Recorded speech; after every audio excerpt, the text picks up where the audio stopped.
Yo, it's Luke. I am here with my MONSTERA ADANSONII, and I'm currently like watching thrips crawl across it as we speak.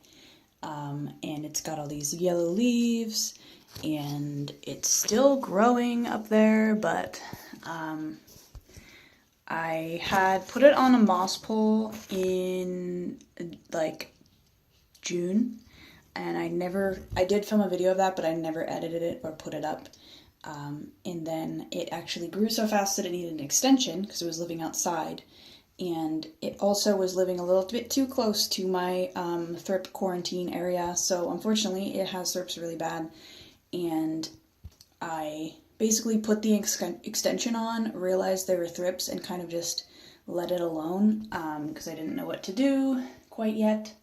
So it has started to climb up the extension on its own. Down here on this one, I kind of tied it up with fishing line initially, and I actually got these florist greening pins. But yeah, anyway, it's been like a lot of rambling about thrips, and I'm not sure what I was just talking about. And this is really heavy, and my arm is shaking, so I'm gonna put it down. So here he is in the bathtub. It's bath time. I'm actually gonna take off this, though it is slightly attached. I'm just gonna try to gently extricate these little air roots. Yeah, he's not super attached, but he has climbed up like a ton. Let go, little man. I'm sorry. Okay, so yeah, you can see he just got too big.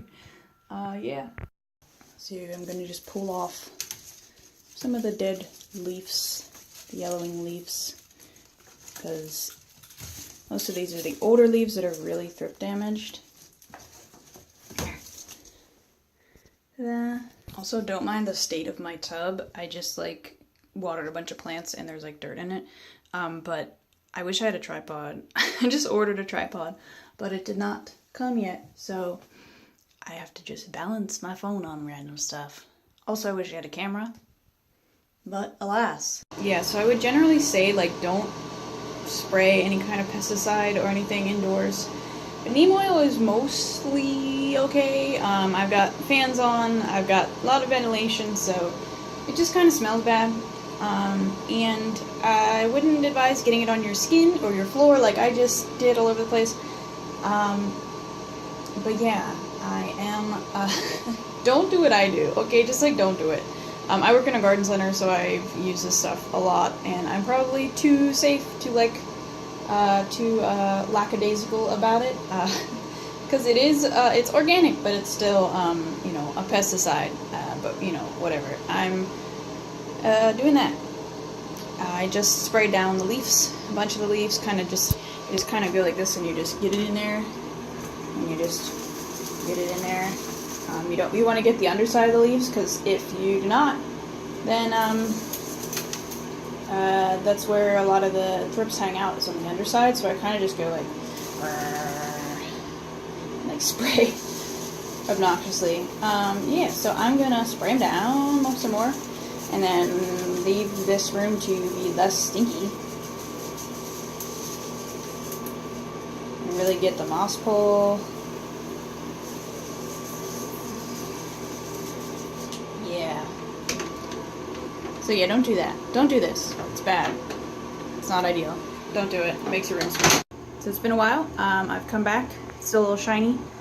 I'm going to trim him up and maybe do another treatment after I trim him up, and then try to repool this guy somehow.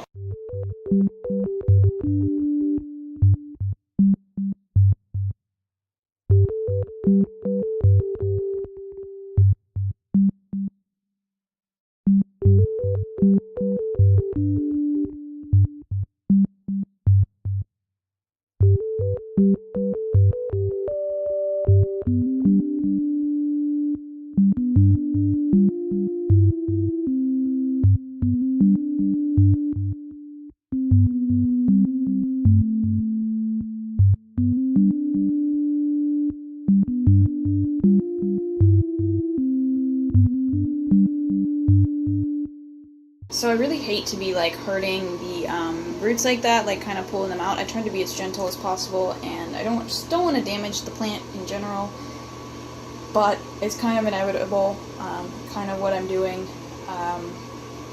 I don't really know how best, you know, to do this, because it is so affected by these thrips, and I also need to restring it. It's just, so I'm gonna do it. I'm gonna try my best and just not worry about it. Oh, so I'm also gonna cut off most of the leaves that have thrip damage, so I can tell if there's new thrip damage after I treat it, because otherwise I won't know what's new and what's old, and it's kind of hard to see thrips. Like, you can see them, but it's kind of difficult at times. So any leaf that I see that has like this damage or that looks kind of deformed, I'm going to cut off. Okay, so that's really sad, but that's my leaves that I cut off. This is the plant kind of organized. It's definitely pretty sparse right now. There's a lot of the big older leaves, like even this leaf kind of has it, but I don't want to cut off too many leaves. I just did the most obvious damaged ones, so if I see any progression, I kind of know what's going on. So, like, yeah. So, I have put the moss pull on and the extension on, and it's kind of wobbly, but like not as wobbly as it was before, so I might, that might be fine. I don't know, it's just really tall is just the problem. And it's not as crooked and awkward as before, so that's good. And now I'm going to attempt to restring it using these greening pins, which this might not even be enough. We'll see. Yeah, so here's what these are. They're the same exact thing that like came with the moss pull to attach it, to attach the extension. So yeah, I'm going to use it.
pulled and neat and a little crooked still, but I'm gonna fix that.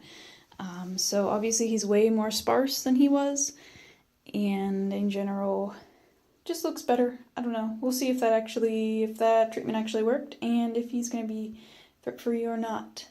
If not, I will probably do some more spraying, but it'll be easier to see when he's all like neat and orderly versus that just like big mess on the moss pole. But yeah, there he is.